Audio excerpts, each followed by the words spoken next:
Вітаю вас! На календарі нядзеля 28 чэрвеня. У эфіры тэлеканала «Віцебск» вялікія нядзельныя навіны, праграма «7 дзён». Чым жыла вобласць на працягу адыходзячага тыдня, раскажуць нашы карэспандэнты і я, Юлія Устінова. І вось галоўныя тэмы выпуску. Віцебск святкуе 1041-ю гадавіну з дня нараджэння. У шэрагу урачыстых мерапрыемстваў прымаюць удзел гараджане і шматлікія госці. Напярэдадні дня нараджэння Віцебска эксклюзіўнае інтэрв'ю нашай здымачнай групе даў старшыня віцебскага гарвыканкама Віктор Николайкін. Каманда участковых інспектараў Віцебскай вобласці прызнана лепшай у Беларусі, а пераможцам рэспубліканскага агляду конкурсу «Лепшы участковы інспектар міліцыі» стаў Сергей Ціханаў з аддзела ўнутраных спраў Віцебскага раёна. Віцебск працягвае святкаваць свой дзень нараджэння. Урачыстасці пачаліся 26 чэрвеня. У гэты дзень 71 год таму горад быў вызвалены ад нямецка-фашысцкіх захопнікаў. З гэтай нагоды на плошчы Перамогі прадстаўнікі ўлады, шматлікія госці усклалі вянкі да вечнага агню. Даніну павагі аддалі легендарнаму чалавеку, ганароваму грамадзяніну Віцебска Веры Сямёнаўне Кулагінай. На доме, дзе яна жыла, з'явілася мемарыяльная дошка. Падрабязней Святлана Макаева. Плошча Перамогі – святое месца для ўсіх гараджан. Менавіта тут успамінаюць тых, хто прынёс свабоду. Вайна прынесла Віцебску вялікія страты. Падчас акупацыі былі знішчаны амаль 44 тысячы жыхароў, закатаваны і забіты 78 тысяч ваеннапалонных. На момант вызвалення 26 чэрвеня 1944 года у горадзе засталося толькі 118 жыхароў. Уцалела 4% будынкаў. Памяць аб паўшых за свабоду нашага горада салдатах, афіцэрах, партызанах і падпольшчыках заўсёды будзе ў нашых сэрцах. У гэты ж дзень на доме па вуліцы Урыцкага з'явілася мемарыяльная дошка як даніна павагі жанчыне, якой ганарыцца горад, Веры Сямёнаўне Кулагінай. У гады вайны яшчэ маладой дзяўчыны яна ўзначаліла патрыятычнае падполле, прымала ўдзел у баявых дзеяннях супраць нямецкай карнай экспедыцыі, распаўсюджвала антыфашысцкія лістоўкі, была сувязной віцебскага падпольнага гаркама КПБ, начальнікам агентурнай разведкі першай беларускай партызанскай брыгады. Разам з таварышамі па барацьбе яна набліжала перамогу. Усё яе пасляваеннае жыццё прысвечана служэнню людзям. Редеют ряды ветеранов. Уже 7 лет нет и Веры Семеновны. Но вот память о ней, те традиции, которые были заложены, которые формировали городской и областной совет женщин, они и сегодня, в общем-то, принимаются нами, Белорусским союзом женщинам, как руководство к действиям. Ідэя стварэння памятнага знака ганароваму грамадзяніну Віцебска, кавалеру працоўных і ваенных узнагарод, грамадскаму дзеячу Веры Кулагінай належыць актывісткам жаночага руху в области, близким сябрам. Я считала, что Чуманихиной и Кулагиной обязательно должна быть поставлена либо доска, либо бюст, ну что-то, чтобы их память в городе увековечить, потому что две подруги, две глыбы, действительно, женщины, которые, как говорят, могут поднять то, что неподъемное. Вот говорят, у войны не женское лицо, но они это вынесли и остались для города значимыми очень людьми и личностями. Спонсорскую дапамогу ў стварэнні праекта і непасрэдным выкананнем мемарыяльнай дошкі аказаў творчы калектыў прыватнага прадпрыемства «Камден». Каждый вкладывал что-то в изготовление этой доски. Кто-то идею, кто-то дизайн, кто-то выполнял определенные операции, потому что камень-гранит, он очень плотный и трудоемкий, поэтому все изготавливалось вручную. Все собиралось, монтировалось, с душой, конечно же. Усе, хто ведаў Веру Сямёнаўну Кулагіну, не пераставаў здзіўляцца яе аптымізму, адказнасці, добразычлівасці, уменню быць карыснай людзям. Памяць аб Веры Сямёнаўне застанецца з намі. Святлана Макаева, Александр Рындзін, навіны. Павіншаваць Віцебск са святам прыехалі замежныя госці. Дэлегацыя амаль усіх гарадоў, з якімі імяніннік падтрымлівае цесныя гандлёва-эканамічныя сувязі, прадстаўнікі дыпламатычных місій. Плённыя эканамічныя і культурныя сувязі Віцебск усталяваў больш як з 2 десяткамі гарадоў з розных краін свету. Віншавальныя словы ў адрас імянінніка гучалі на некалькіх мовах. Самое главное, что мы укрепили наше понимание о взаимном расширении наших отношений. В том числе это касается и экономической сферы, это касается и сферы культурной, это касается и сферы духовной. И вот эти взаимосвязи, которые мы расширяем, в частности, у нас открылись несколько предприятий, которые торгуют вашими белорусскими товарами. Экономику невозможно развивать без творческих, развитых людей, горожан. И, конечно же, в связи с этим я хочу пожелать, чтобы у вас и образование, и культура развивалась динамично и таким образом, чтобы давала возможность развиваться экономике. И это будет основа процветания любого города. Гэты дзень горада стане і асабістым святам для амаль паўсотні віцебскіх сем'яў. Пад апладысменты яны атрымалі ключы ад новых кватэр на ўрачыстым сходзе, прысвечаным святу. Адзначаць наваселле падчас свайго дня нараджэння яшчэ адна добрая традыцыя Віцебска. Завершальным акордам першага дня святкаванняў стала пляцоўка летняга амфітэатра. Свята аб'яднала ўсіх, хто любіць родны горад, хто ганарыцца ім і памятае, каму павязаны мірным небам, тым, хто падняў яго ў пасляваенныя гады. Любімы Віцебск развіваецца і прыгажэе, дзякуючы працавітым і таленавітым людзям, якія жывуць у ім. Са словамі ўдзячнасці да гараджан звярнуўся старшыня Віцебскага гарвыканкама Виктор Николайкин. Я обращаюсь ко всем, кто искренне любит родной город, трепетно оберегает его историческое наследие, беспокоится за его будущее. Ко всем вам, дорогие витебчане. Нельзя не любить город, чьим именем связываешь свою судьбу и будущее близких. Город, где ты живешь, учишься, работаешь, создаешь семью, воспитываешь детей.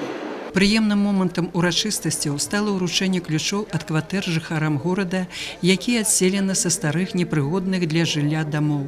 Іх новым адрасам стане дом нумар 6 па вуліцы акцёраў Яроменкаў.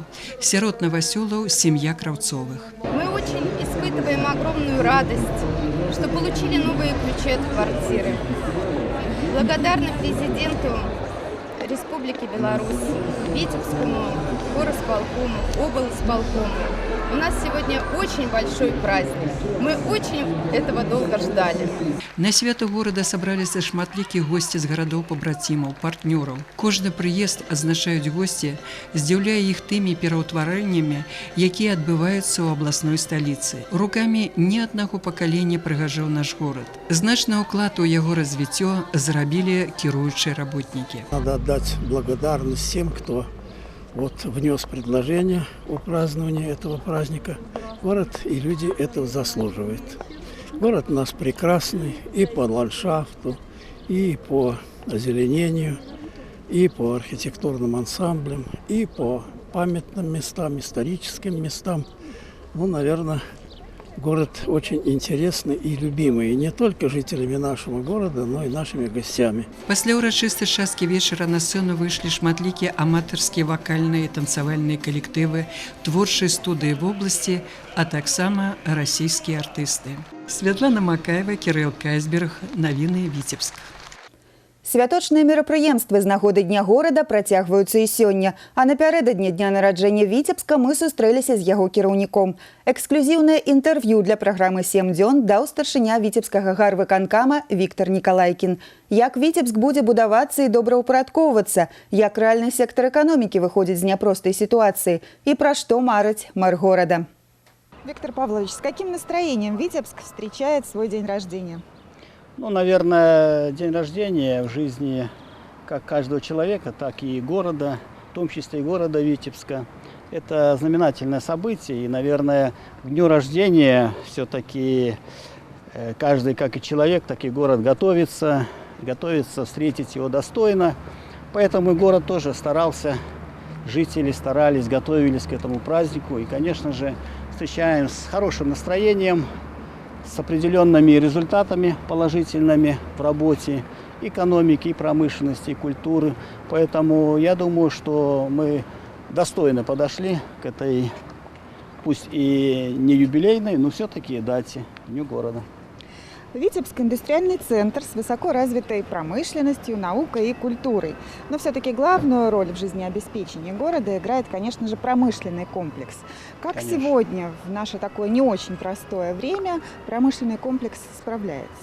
Конечно, от того, как будет в перспективе развиваться город, все-таки многое зависит, именно правильно вы сказали, от работы реального сектора экономики, от работы промышленных предприятий.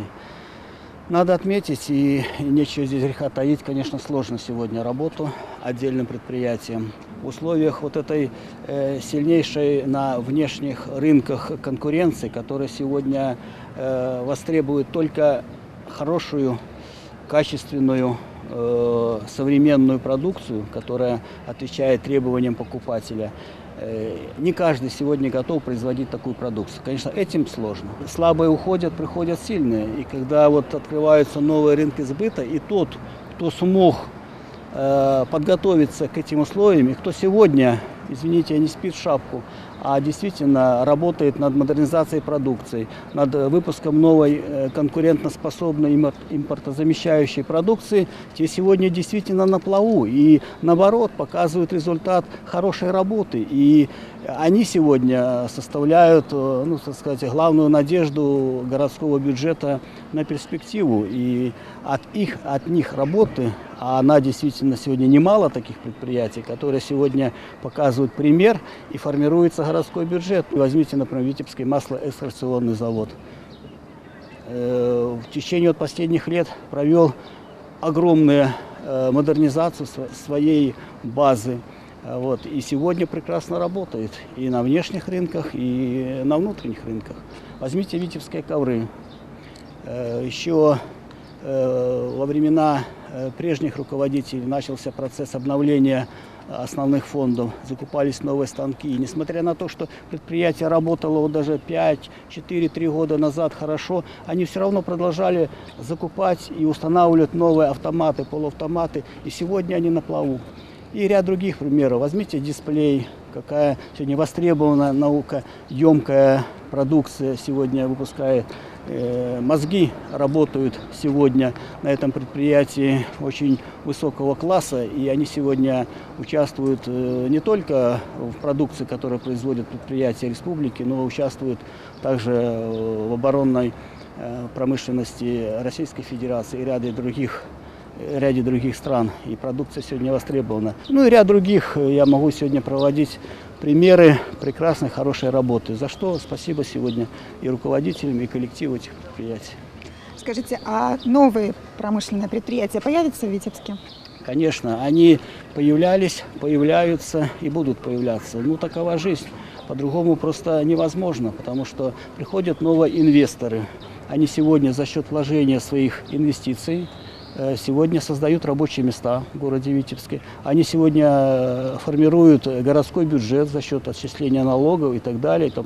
И в то же время решают вопрос, многие из них, вот в последнее время, которые создавались и по производству строительных материалов, строительных смесей, по производству кирпича недавно открыли мы, или же вот на базе предприятия «Витязь» с одним из иностранных инвесторов.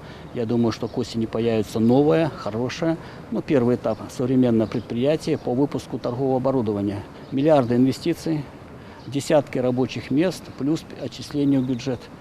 В последнее время в городе также появляется очень много торговых центров. Скажите, понятно, что строятся они за счет частных инвестиций, но все-таки возникает у многих людей вопрос, нужны ли они в таком количестве городу и городской казне? Ну, вы знаете, я счастлив, что появляются такие вопросы.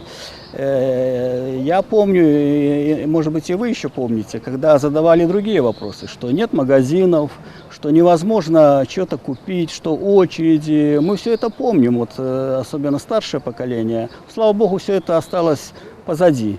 Да, может быть, сегодня мы уже не делаем ставку на строительство таких гипермаркетов, очень больших магазинов. Корона появилась, появился Гриф, появилось сотрудничество Евроопт в конце Московского проспекта. Ну вот как бы 3-4 таких крупных гипермаркета, их, наверное, на сегодняшний день достаточно в Витебске. А вот магазины шаговой доступности, вот мы начинаем буквально в этом году строительство еще в микрорайоне Тарный.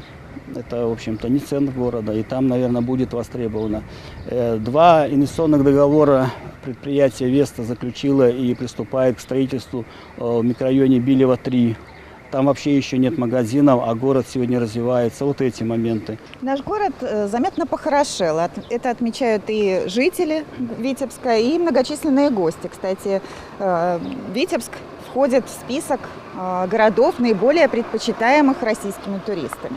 Ну вот как вы считаете, чего, на ваш взгляд, все-таки не хватает сегодня Витебску, над чем нужно еще поработать для привлечения именно вот туристов?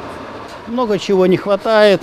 Конечно, сделано немало в части привлечения туристов.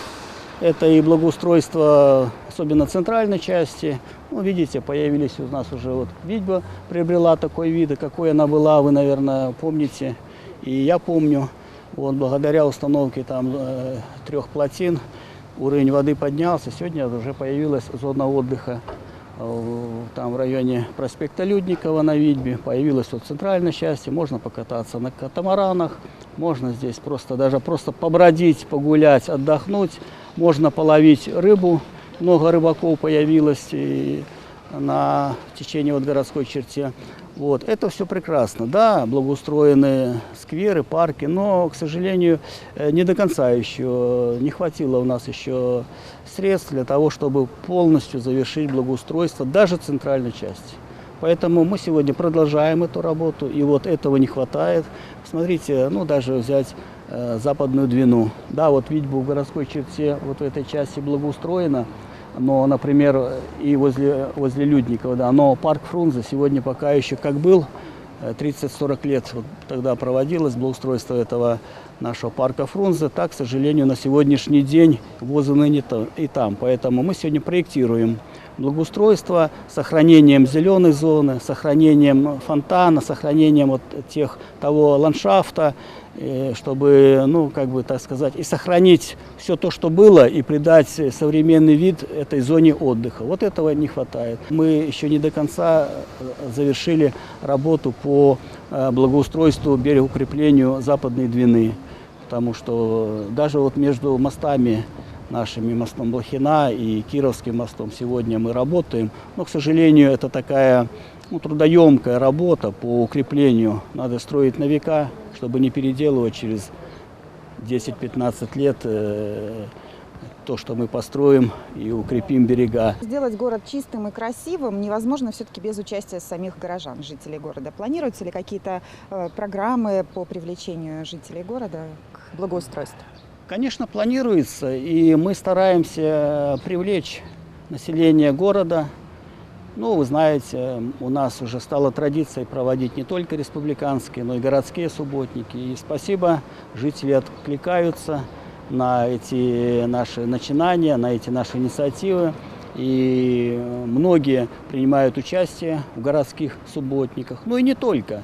Вот я как-то уже об этом говорил, мне очень импонирует и нравится, когда вот если, например, можно, посещая парк наш Мазурина, парк Советской Армии, значит, можно видеть при подъезде к парку с правой стороны, вот раньше был пустырь, заросший пустырь. Сейчас уже там появилась аллея мелиораторов, аллея транспортника. Это вот инициатива была трудовых коллективов. Они пришли, попросили, где можно разбить аллею-скверы. Ну, архитектура городская проработала вопрос, предложили вот это место вот при въезде в парк Мазурина. Я думаю, что через несколько лет деревья, которые посадили вот трудовые коллективы, они вырастут. Ну и людям, кто принимал в этом участие, будет приятно видеть вот свой труд.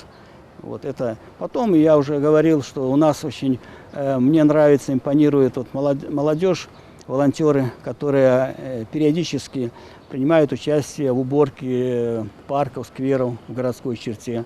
Есть инициатива, и вот они проводили инициативу и проводили посадку деревьев вдоль берега, левый берег Западной Двины в районе Лучосы. Ну и ряд других, тот же Парк Победы, который появляется у нас в районе проспекта Победы, там принимают участие. Или же вот инициатива, я знаю, Первомайского района, там небольшие скверики, и железнодорожный район работает, вот сквер космонавтов в районе завода Вистана.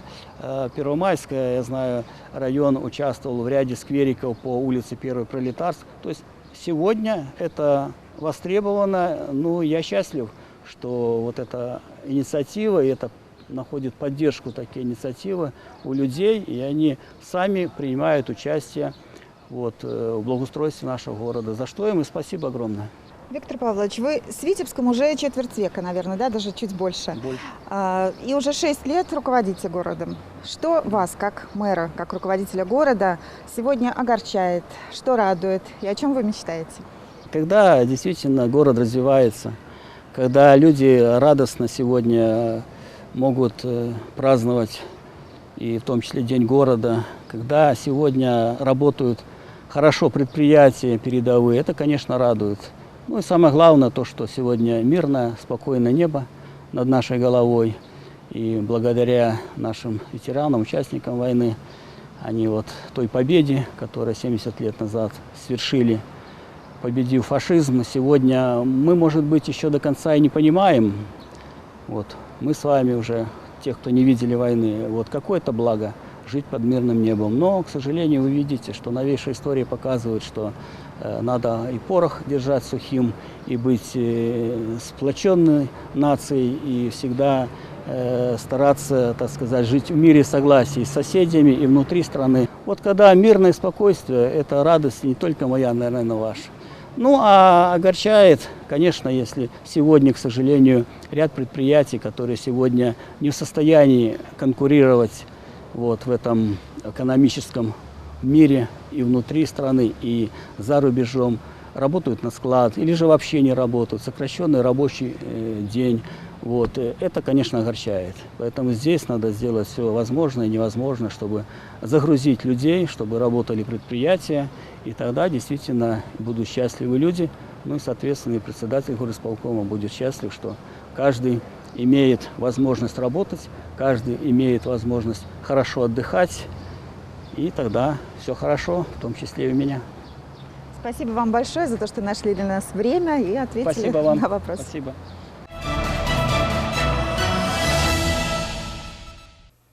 Радавацца святам і проста жыць у свабоднай краіне пад мірным небам даравалі нам тыя, хто 22 чэрвеня 1941 года стаў на абарону нашай радзімы. І каб пакінуць сваім нашчадкам вялікую каштоўнасць мір, мы павінны захаваць памяць пра вялікую айчынную вайну. 22 чэрвеня дзень усенароднай памяці яе ахвяр. У Віцебску ўспаміналі тых, хто загінуў хвілінай маўчання. Ушаноўвалі памяць аб іх і ускладалі кветкі да воінскіх могілак на Успенскай горцы.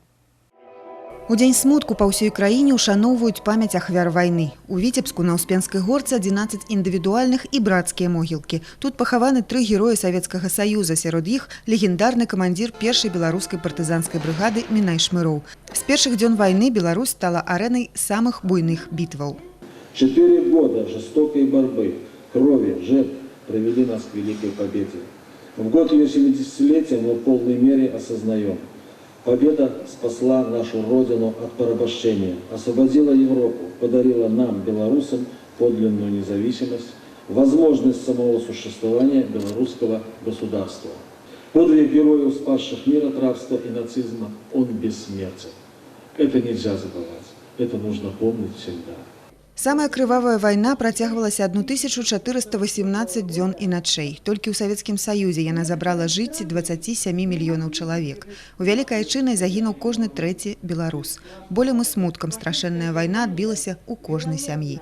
Алексею Герасимовичу Захарову было 14, калі пачалася вайна, і ён не па чутках ведае яе жахі. Я считаю, что этот день очень сходный для всего советского народа. Я вспоминаю свои детства, как нас оккупировали, как, понимаешь, попал я в армию, Как воевал я, понимаешь, друзей потерял, вот все меньше и меньше нас становится. Асаблівы гэты дзень і для Александра Фёдоровича Котова. Тады ён жыў у Воронежской области і ў 41-м быў 10-гадовым хлопчыкам. Это было второй урок 3-го класса. К нам забежал в школу представитель сельсовета и объявил, что началась Великая Отечественная война. Сёння ў памяць пра ахвяры Вялікай Айчыннай на Успенскай горцы прагучалі залпы гарматаў. Да воінскіх пахаванняў усклалі кветкі і вянкі. У гонар мужных воінаў, якія змагаліся за гонар, жыццё і будучыню нашай краіны. Юлія Устінова, Леонид Табола, Навіны, Віцебск.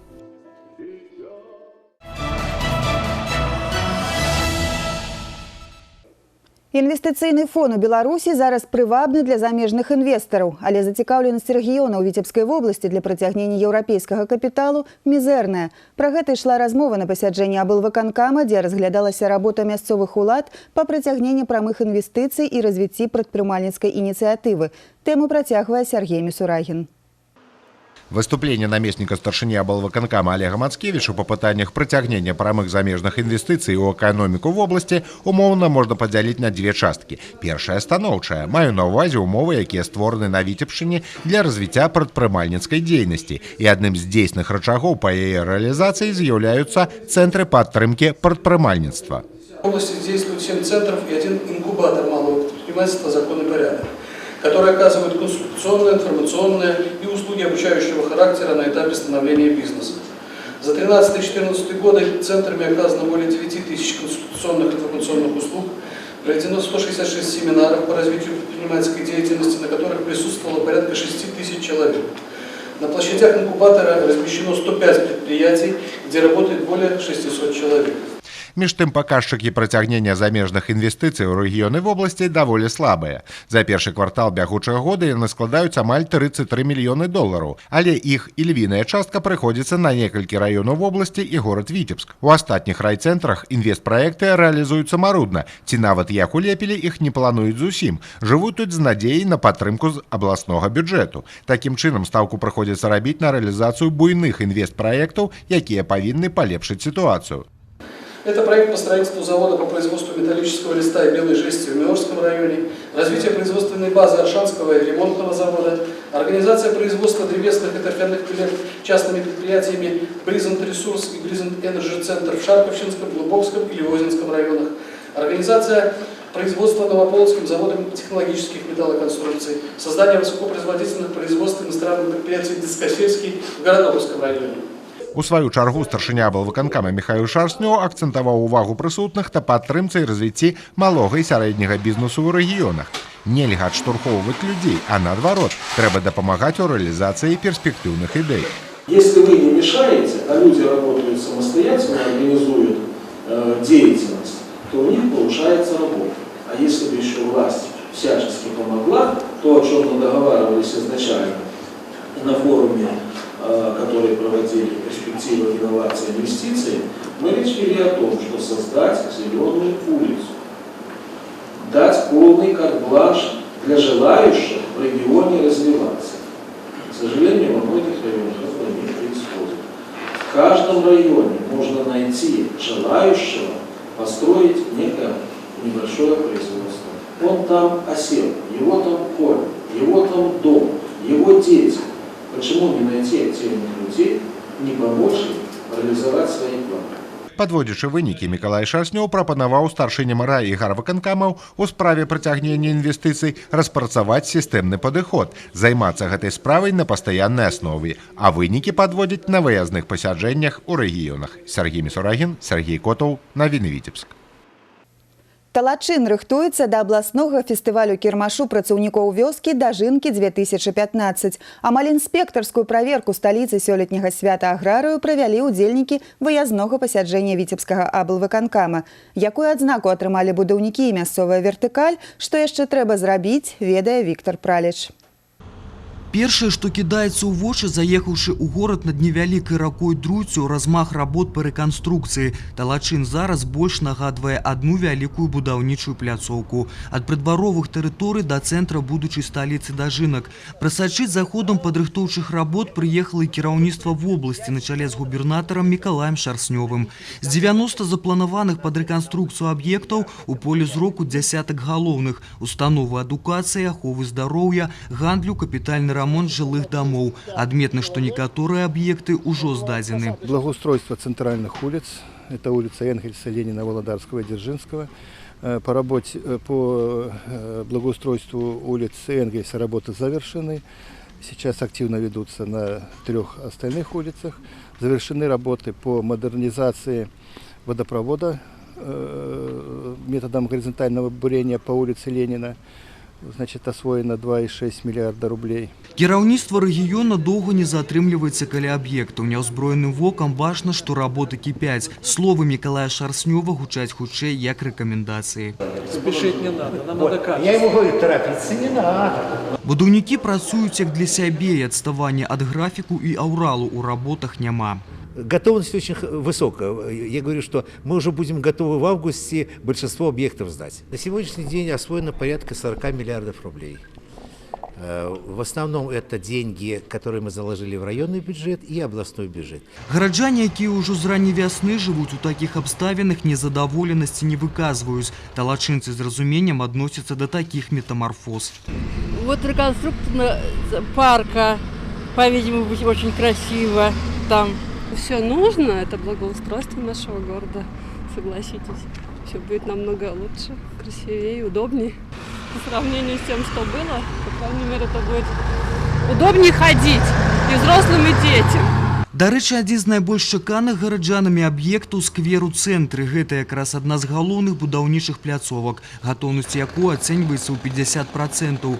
Хоць яшчэ некалькі тыдняў таму тут узвышаліся запусцелыя высакарослыя дрэвы. Зараз на гэтым месцы канкрэтная рыса набывае адзіны ў горадзе фонтан. Будаўнікі запэўніваюць, што ён яшчэ будзе і з гукамузычным афармленнем. Мясцовыя жыхары ўжо ахрысцілі гэта месца жамчужынай Талачына. Пасля знаёмства з ходам работ было праведзена выніковае пасяджэнне, на якім Мікалай Шарснёў даў сваю ацэнку праведзенай працы. Все делается в плановом режиме, в соответствии с графиками. Это важно.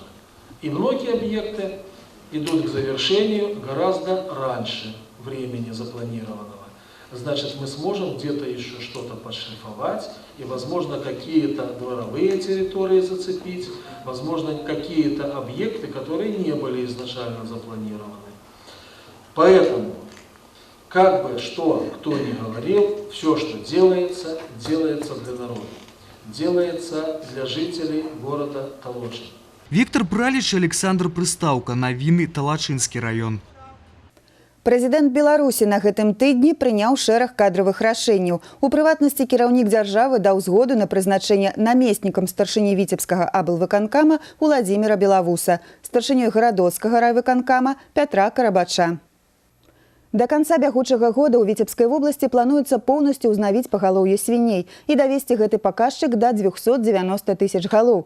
Зараз актыўна вядуцца работы па ўвядзенні ў строй свінаводчых комплексаў, абнаўленні пагалоўя. Згодна з праграмай узнаўлення свінаводства на тэрыторыі вобласці вызначаны 22 свінаводчыя аб'екты, у тым ліку 20 комплексаў. Некаторыя з іх ужо функцыянуюць, усе яны адпавядаюць сучасным патрабаванням санітарных норм.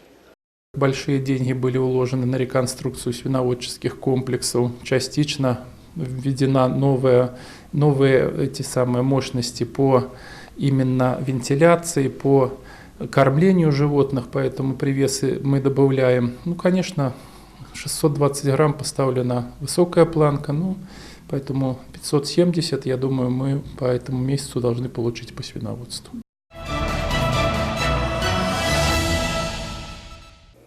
Прэзідэнт Беларусі павіншаваў Віцебскі дзяржаўны тэхналагічны універсітэт з 50-годдзем.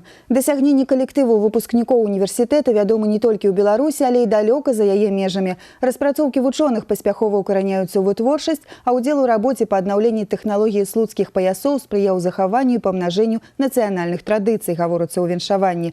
Прэзідэнт выказаў упэўненасць, што калектыў ВНУ і ў далейшым будзе плённа працаваць у імя развіцця адукацыі і навуковага патэнцыялу краіны. У галоўнай ВНУ лёгкай прамысловасці краіны напярэдадні юбілею пабывала Анастасія Навумова.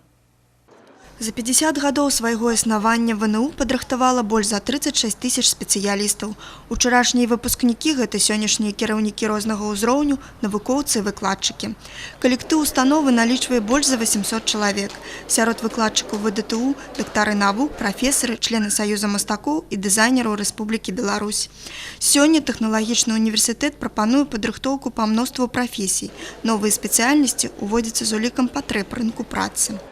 В частности, мы не так давно сократили несколько экономических специальностей, но в то же время открываем новые специальности, те, которые востребованы сегодня. В этом году мы открываем программное обеспечение информационных технологий. В прошлом году были автоматизация технологических процессов производства, машиностроения. Стажыроўкі за мяжой, удзел у рэалізацыі унікальных міжнародных праектаў. Усё гэта рэальнасць. Навукоўцы ВДТУ актыўна падтрымліваюць і развіваюць міжнародныя сувязі з калегамі ў краінах СНД, Заходняй Еўропы, Азіі і Амерыкі. Аднак не толькі гэтым можа ганарыцца тэхналагічны універсітэт. У скарбонцы установы мноства і сваіх распрацовак. Хотелось бы отметить особо наши разработки в плане создания технологий производства слуцких поясов. Наш заведующий кафедрой удостоена медали за трудовые заслуги вот за эти разработки. И они сейчас выпускаются в Слуцке, так что это вот достойна наша работа. На урачыстым сходзе, прысвечаным 50-годдзю, прагучаць словы падзякі лепшым супрацоўнікам. Тэхналагічны універсітэт перагорне яшчэ адну старонку сваёй гісторыі, каб опісаць новыя дасягненні ў летапіс галоўнага вуза лёгкай прамысловасці краіны. Анастасія Навумова, Дмітрый Котыў, навіны Віцебск.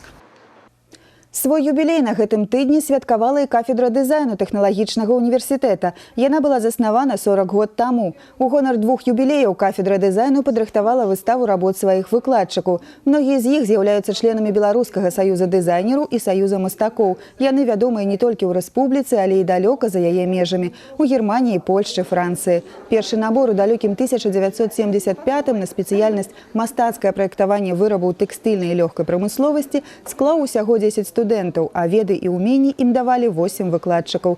Сёння калектыў кафедры 30 чалавек, а навучаюцца творчаму рамяству больш за 500 студэнтаў. Коллектив наш преподавательский состоит из 30 человек. Это очень творческий коллектив, каждый из которых работает в своем направлении. Это и живопись, и графика, это моделирование одежды, это фотография, это, конечно же, гобелены, это роспись по тканям. И этот перечень можно было бы продолжать. И вот выставка, которую мы сегодня открыли в нашем выставочном зале в университете, свидетельствует об этом. Это работы из творческих работ коллекций авторов. Это не значит, что вот этой работой подведен какой-то итог. Здесь есть работы, которые я видела на персональных выставках, но здесь все сложилось в экспозицию. Поэтому сказать, что это какой-то итог, нет. Это просто лицо творческое преподавателей кафедры дизайна.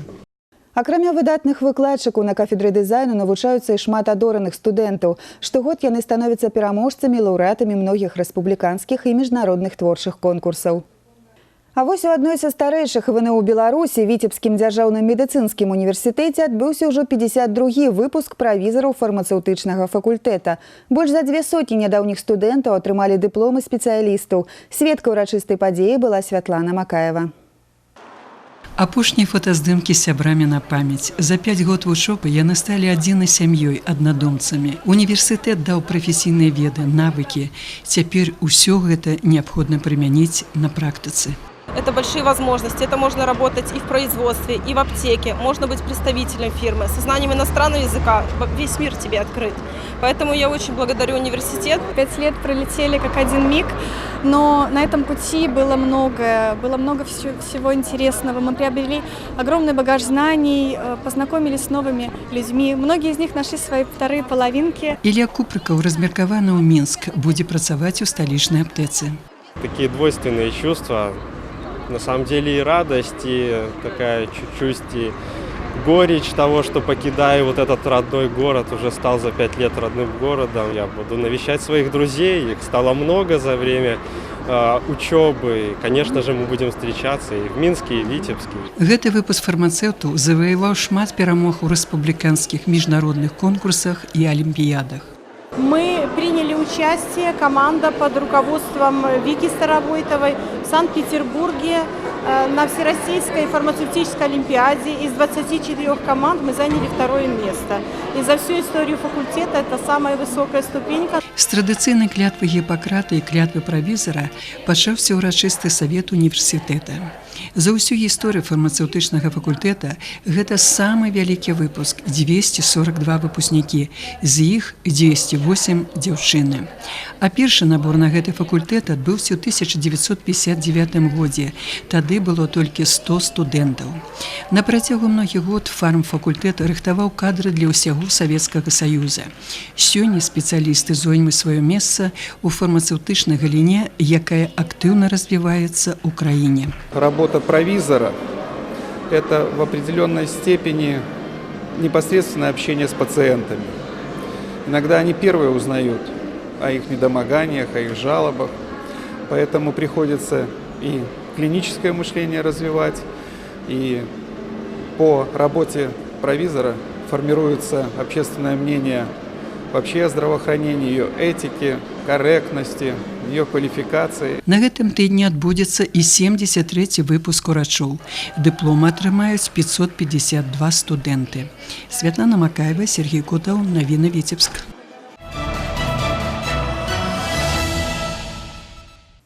У рэжыме ўзмоцненай гатоўнасці 12 дзён застаецца да адкрыцця міжнароднага фестывалю мастацтва ў Славянскі базар у Віцебску. Сёлета ён пройдзе з 9 па 13 ліпеня. Паўночная сталіца прыме тысячы гасцей. За іх бяспеку і здароўе будуць адказваць лепшыя медыкі, ратаўнікі, супрацоўнікі міліцыі. Яны ўжо настроіліся на работу ў рэжыме ўзмоцненай гатоўнасці. Пажарныя правялі спецыяльнае вучэнне, а хуткая дапамога арганізавала дзяжурствы дадатковых брыгад. Падрабязнасці ў наступным матэрыяле. Ліквідаваць надзвычайнае здарэнне, эвакуировать некалькі тысяч гледачоў і пры гэтым не дапусціць панікі. Спецыяльнае вучэнне ў летнім амфітэатры ратаўнікі праводзілі некалькі дзён. Адпрацавалі дзясяткі розных надзвычайных здарэнняў, у тым ліку пажар і нават паводка. Только на летнем амфитеатре будет работать порядка 20 человек работников МЧС и 4 единицы техники. Это ежесуточно при проведении концертов. Гостиницы, рестораны, фестивальные пляцоўкі. У перадфестывальным Віцебску не толькі праводзяць вучэнні, а і правяраюць гатоўнасць аб'ектаў прыняць вялікую колькасць людзей. Проводится проверка объектов, это и подъезды, чтобы были всегда свободны к объектам, также на наличие первичных средств пожаротушения, на наличие и исправность системы оповещения, автоматической пожарной сигнализации. У гэтай гостиницы ў час Славянскага базару не бывае свабодных нумароў. За бяспеку ў гатэлі ручаюцца. Акрамя супрацоўнікаў Міністэрства па надзвычайных сітуацыях, тут будуць дзяжурыць і добраахвотнікі-дружыннікі. Будут назначены выходные дни должностные лица ответственные. Если рабочий день, то значит, все в плановом порядке будет происходить. Вот, дружина будет проинструктирована дополнительным образом. Да асаблівага рэжыму работы медыкі прыступяць 7 ліпеня. У час фестывалю яго удзельнікам і гасцям пры неабходнасці аказаць дапамогу гатовы 20 брыгад. 5 іх будуць дзяжурыць на цэнтральнай святочнай пляцоўцы. Дадаткова прыцягнуты брыгады Зоршы, Полацка, Новаполацка. У асноўным прычыны выкліку хуткай звязана з высокай тэмпературай паветра. У фестывальныя дні для ўсіх наступае спякотная пара. Юлія Устінова, Марына Романовская, Ян Пчэльнікаў, Александр Рындзін. Навіны Віцебск. На грандыёзны культурны форум мастацтва узбяруцца прадстаўнікі з 41 краіны свету. Сустрэць дарагіх гасцей гатовы ўсе службы. Дае добро на пасадку и Витебский аэропорт. Мы готовы. Мы работаем под Славянский базар, скажем, и днем, и ночью, круглосуточно, по заявкам авиакомпаний. В прошлом году нашими услугами воспользовалось более 4000 пассажиров. Ну, естественно, вот эти чартерные рейсы на Анталию, Вот. И все остальное, заказные чартерные рейсы, так сказать, бизнесменов, гостей, просто по обслуживанию славянского базара. Вот. Около 400 рейсов было выполнено именно вот такого класса. И гостей, участников славянского базара становится все больше. Вот. И мне говорят там с руководства, что вы ожидаете, поэтому мы готовы и будет выполняться на большем уровне.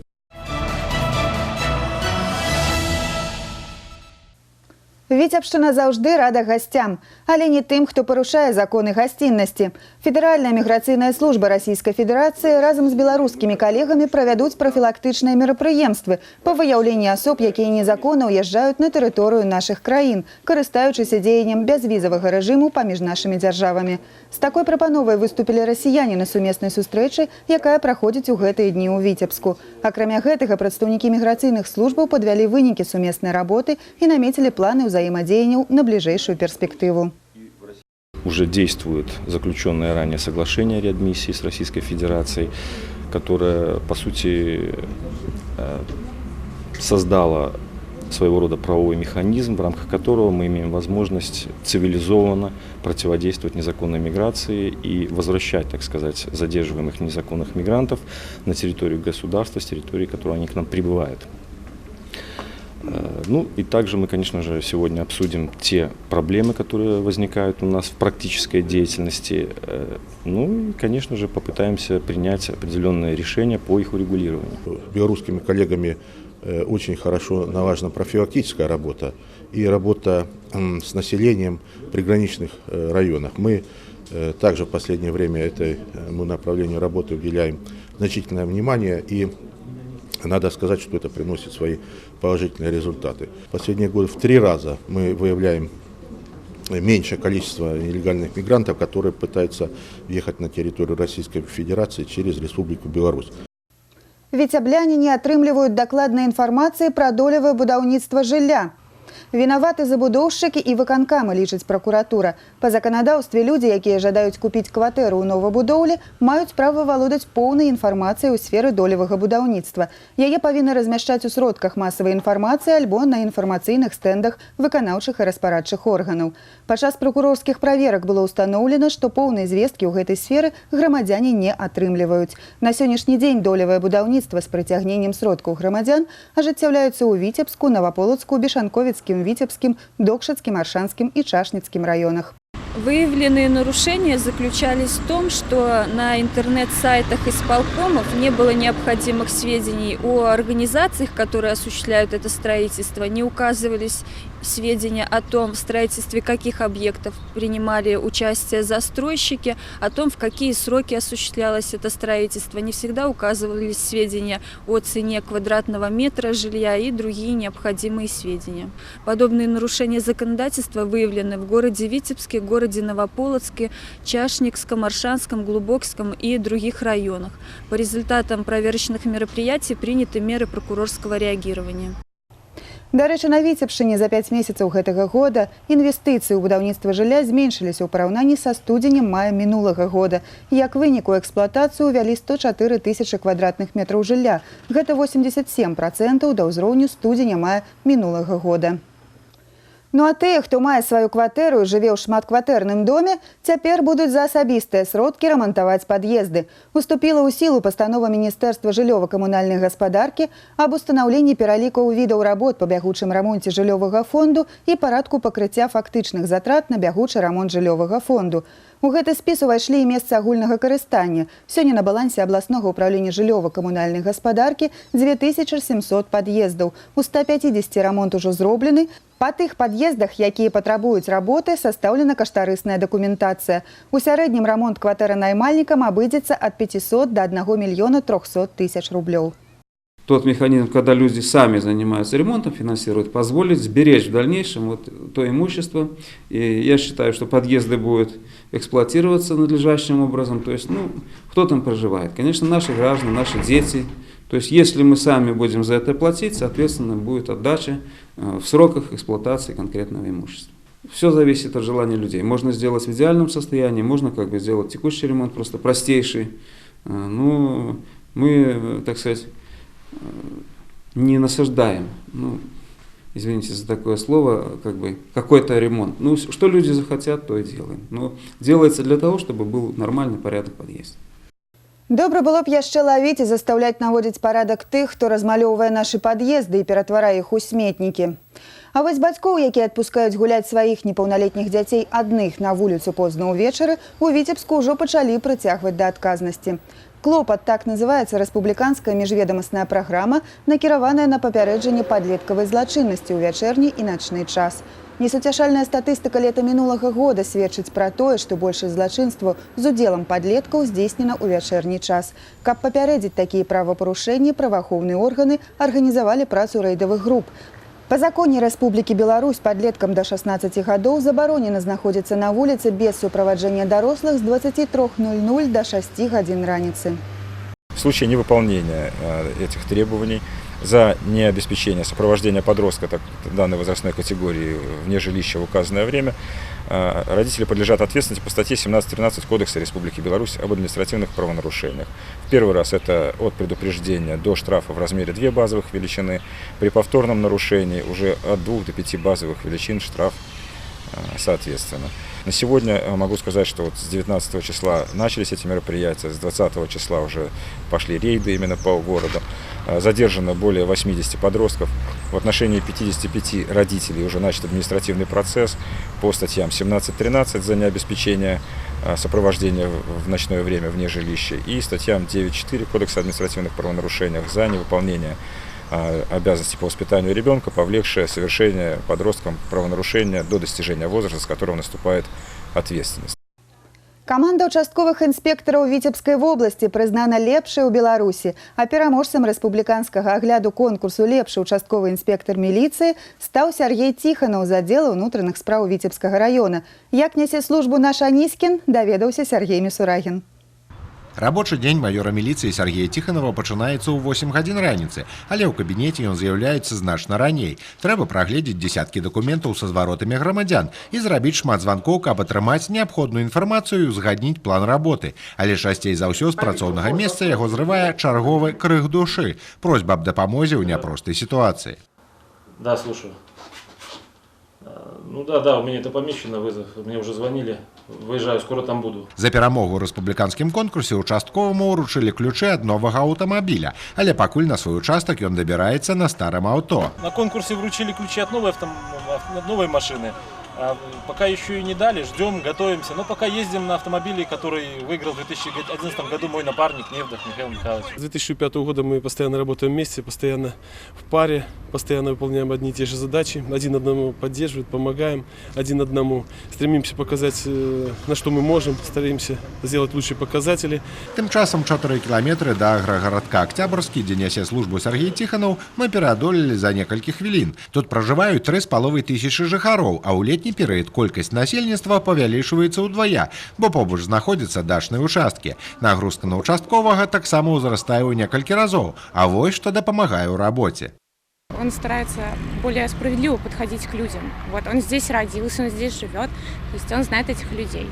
Добра, калі кожны жыхар цябе ведае, і ты таксама ў курсе спраў аднавязкоўцу. Гэта надае дадатковай адказнасці і стымулюе належна выконваць свае абавязкі.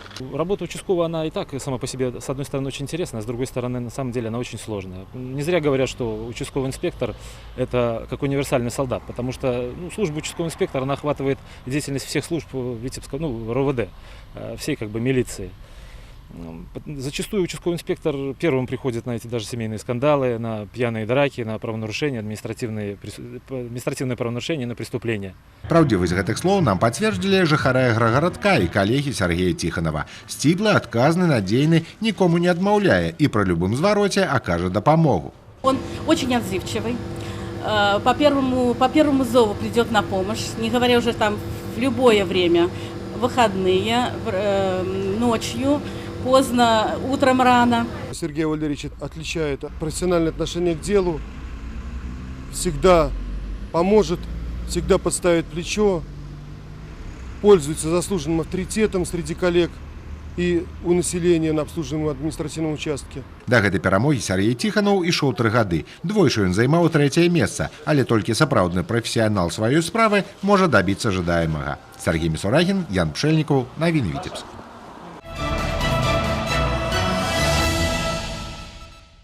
Адны спаборніцтвы выходзяць на фінішную прамую, другія толькі набіраюць абароты, а трэція ў самым разгары. Як для віцебскіх спартсменаў склаліся першыя еўрапейскія гульні ў Баку? Чаго чакаць ад каманд вобласці ў чэмпіянаце Беларусі па футболе і як прадстаўнікі пляжнага футбола рыхтуюцца да Кубка Беларусі, які хутка прыме Віцебск?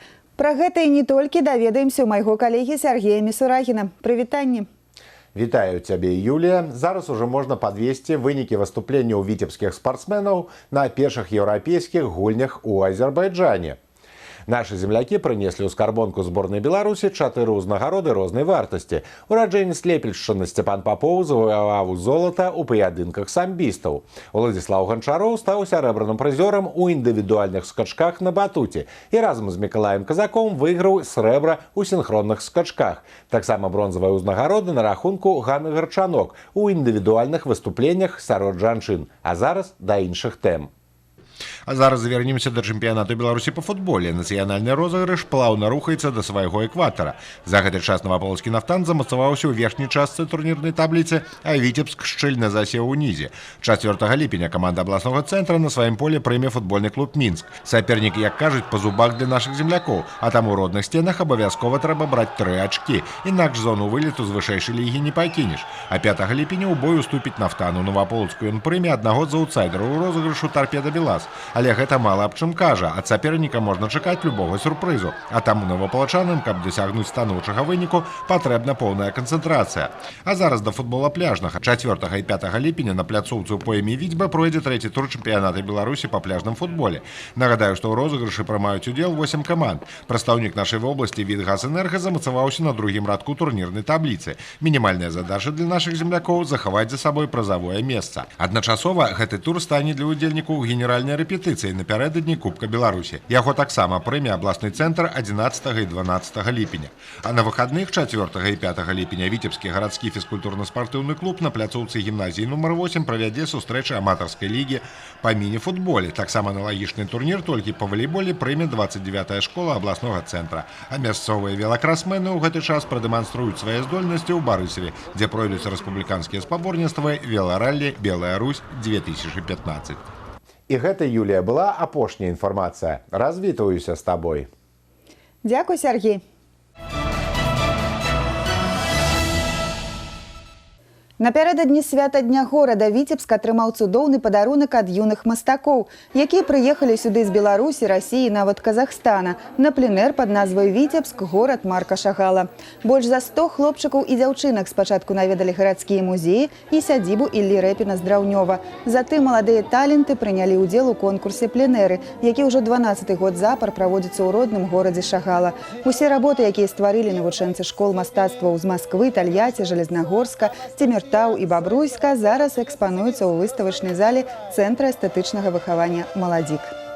Это графические работы, живописные работы, декоративно-прикладные, бисероплетения. Вот такой сегодня объем творчества представлен. Ребята, участвуя в этом проекте, имели возможность увидеть мастер-классы известного акварелиста Феликса Гумана. Познакомились с мастер-классом с художником Виктором Шилко. Они посетили детскую художественную школу, где тоже показали мастер-класс.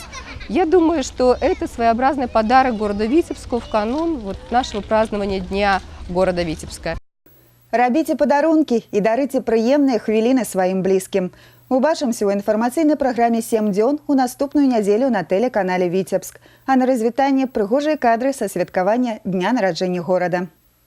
Завершается 6 творчих коллективов, спортсменов, молоди и автопробегов центральной улицы Ленина до площади Перемоги. Такой газеты «Витебск». Презентация проекта «Авиационная феерия». Да, сейчас. Важно,